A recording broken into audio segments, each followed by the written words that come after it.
SIR এর সার্ভেকে কেন্দ্র করে বিজেপি তৃণমূল সংঘর্ষ, রাতে বিজেপি নেতার বাড়ি ভাঙচুর, অভিযোগের তীর তৃণমূল জেলা সভাপতির বিরুদ্ধে। ঘটনার সূত্রপাত গতকাল বাঁকুড়া জেলার পাত্রসার ব্লকের 213 নম্বর বুথ অর্থাৎ হামিরপুর গ্রাম পঞ্চায়েতের রামনগর বুথ। গতকালকে বিএলও সাধারণ মানুষের বাড়িতে বাড়িতে ফর্ম দিতে যায়, সেখানে তৃণমূল ও বিজেপির দুই দলের বিএলএ2 উপস্থিত ছিল। এখানে অভিযোগ, তৃণমূলের বিএলএ2 বিজেপির বিএলএ2 নারায়ণ বাগদিকে মারধর করে। তাই নিয়ে দুই পক্ষের মধ্যে দিনভর চাপানোতর চলে। রাতের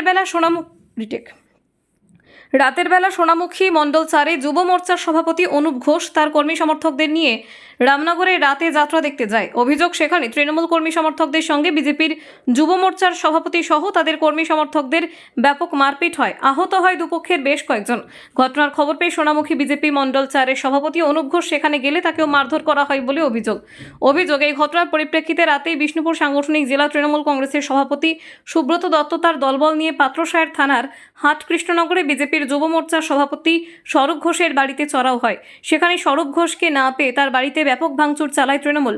মোটর বাইক, বাথরুম, বাড়ি, ফ্রিজ সমস্ত কিছু ভেঙে গুঁড়িয়ে দেয়। এমনকি ফোন করে যুব মোর্চার সভাপতিকে হুমকি দেয় তৃণমূলের জেলা সভাপতি। ঘটনার পরিপ্রেক্ষিতে এলাকায় বিশাল পুলিশ বাহিনী মোতায়েন করা হয়েছে পাত্রসায়ের থানার পুলিশের পক্ষ থেকে। ঘটনাটা কি ঘটেছে?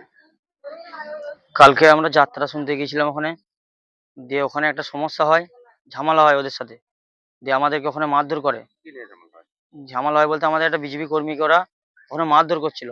কারা মারছে? ওই যে মিলন করি আর সজল আর ভূত কোপে, এরা কোন দল করে? এটা তৃণমূল করে, সুব্রত দত্ত। হুম। দিয়ে তারপর আমাদেরকে মারধর করে, দিয়ে গ্রামবাসী ওদের উপর চড়াও হয়। এই গ্রামবাসী ওদের উপরে চড়া হওয়ার পর ওরা আসে, দিয়ে আমার ঘরটাকে এভাবে ভাঙচুর করে দিয়ে চলে যায়। ঘরে কি কি প্রথমে ভাঙচুর? প্রথমে কারেন্টটাকে ছিঁড়ে দেয়, দিয়ে কারেন্টটাকে ছিঁড়ে দেওয়ার পর রাতের অন্ধকারে ঢোকে, দিয়ে একদম সব ভাঙচুর করে গেট ফেট সব টাঙি করে কেটে আমার বাড়ির যা সমস্ত জিনিস যা ছিল সব ওরা লুটপাট করে নিয়ে চলে গেছে। বাড়ির মহিলাদেরকে আমার মাকে মেরেছে, আমার বউকে গায়ে হাত দিয়েছে, মানে মেয়ে ছেলেদেরকে চুলের মুঠি ধরে বাকুলে টানা হেচড়া করেছে। আলমারিতে টাকা পয়সা নিয়ে গেছে, সোনা একটা সোনার চেন নিয়ে গেছে। জন্য এই আপনার উপরে আক্রমণ করলো মনে হয়। এরপর ওখানে আমরা যাত্রা শুনতে গেছিলাম, গ্রামবাসী আমাদের সাথে ঝামেলা করার জন্য ওদের উপর গ্রামবাসী চড়া হয়, কারণ আমরা বিজেপি করি।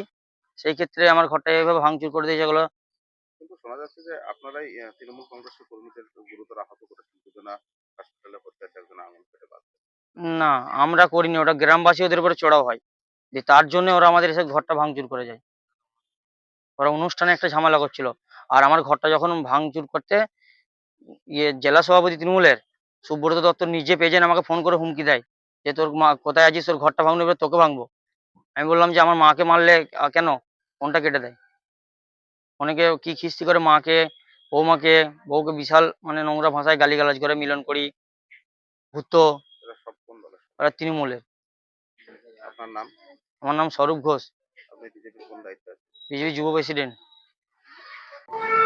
ঘটনাটা দেখুন, কাল সকাল থেকে আমাদের একজন বিএলএ2 কে মারধর করেছে, হেনস্থা করেছে। আমি তার বাড়িতে যাই, দেখা করি বিকেলে।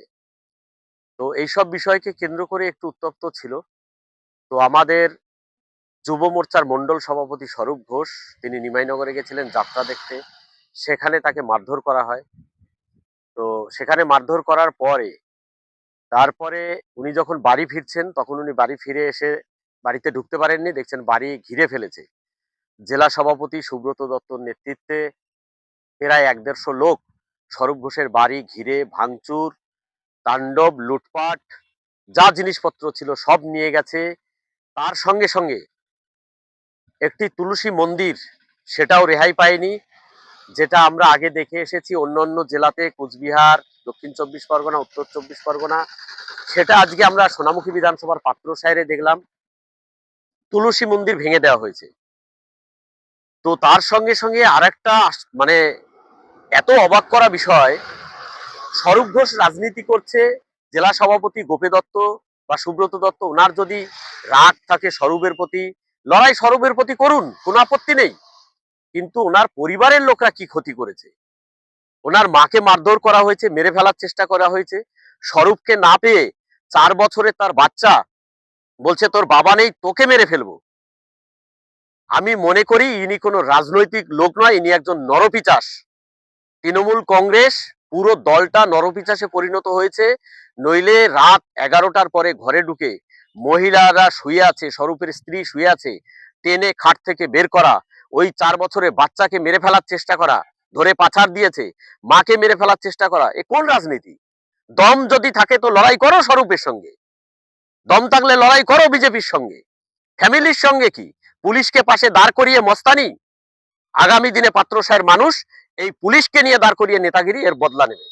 তৃণমূল কংগ্রেসের দুজন কর্মী গুরুতর আহত হয়েছে, বলছে আগে মারধর করেছে বিজেপির কর্মীরা, এরকমই অভিযোগ করছেন তৃণমূল কংগ্রেসের কর্মীরা। ওরা সবসময় মিথ্যে অভিযোগ করে, মিথ্যে কথা বলে। তৃণমূল কংগ্রেসে যারা মার খেয়েছে তারা ওই যাত্রা দেখতে যাওয়ার পরে ঘোষের উপরে হামলা করে। স্বরূপ ঘোষ, আমাদের বাউল বাড়ি সহ কয়েকজনের উপরে ওরা চেয়েছিল যাত্রার ওখানে মারধর করবে। তারপরে এই মারপিটের পরিস্থিতি তৈরি হয়েছে, সম্পূর্ণটা তৈরি করেছে তৃণমূল কংগ্রেস এবং জেলা সভাপতির নেতৃত্বে।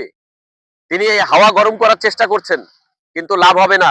26-এ জনগণ তৈরি আছে। আর এসআইআর কে নিয়ে ভয় পেয়ে এসব করছেন, কিচ্ছু লাভ হবে না, জনগণ তৈরি আছে। দাদা, আপনার বিরুদ্ধে একটা অভিযোগ করছে বিজেপি যে আপনি নিজে দাঁড়িয়ে থেকে নেতৃত্ব দিয়ে বিজেপি নেতা স্বরূপ ঘোষের বাড়িতে হামলা চালানো হয়েছে, কি বলবেন এই বিষয়ে? প্রথম হচ্ছে ঘটনাটা কি। স্বরূপ ঘোষ কাল রাতে তার দলবল নিয়ে সোনামুখীর বিধায়ক দিবাকর ঘরামির নির্দেশে কাল আমাদের যুব সহসভাপতি মিলন করির ওপর তাকে প্রাণে মেরে ফেলার উদ্দেশ্যে চড়াও হয়। টাঙ্গির কোপ মারা হয়েছে।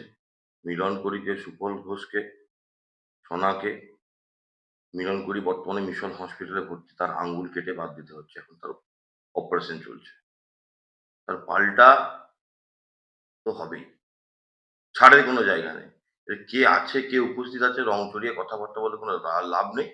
এরপর আমি দিবাকর ঘরামিকে বলছি, কাল রামনগরের মানুষ তাড়া করেছে আপনাকে, তার জন্য পাল্টা তৃণমূল কর্মীদের উপর আক্রমণ তো সামালতে পারবেন তো দিবাকর বাবু? এই যে ঘৃণ্য রাজনীতি, প্রাণে মেরে ফেলার রাজনীতির যে অপচেষ্টা আপনি চালাচ্ছেন, আর আপনি এতে সচেষ্ট যদি হতে যান, তাহলে কিন্তু আপনার সামনাসামনিটা আমার হবে, সামালতে পারবেন না দিবাকর। আপনাদের কতজন কর্মী আহত হয়েছে? আমাদের 3জন কর্মী আহত হয়েছে। একজন বর্তমানে দুর্গাপুর মিশন হসপিটালে চিকিৎসারত। তার হাতের আঙ্গুল, হাতের উপর মানে মাথার উপর টাঙিয়ে চালাতে গিয়েছিল এবং সে হাত দিয়ে আটকায়, তার হাত ক্ষতবিক্ষত হয়েছে এবং যা খবর পেলাম তার অপারেশন চলছে এবং তার আঙ্গুল একটা কেটে বাদ দিতে হচ্ছে এবং আরো 2টো আঙ্গুলের অবস্থা খারাপ। হ্যাঁ, অডিও ভাইরাল হয়েছে, সেখানে আপনি ও ফালতু সব কথাবার্তা শুনে লাভ নেই। কে স্বরূপ ঘোষ, তাকে আমি হুমকি দিতে হবো? কে সে হরিদাস পাল, তাকে আমাকে হুমকি দিতে হবে?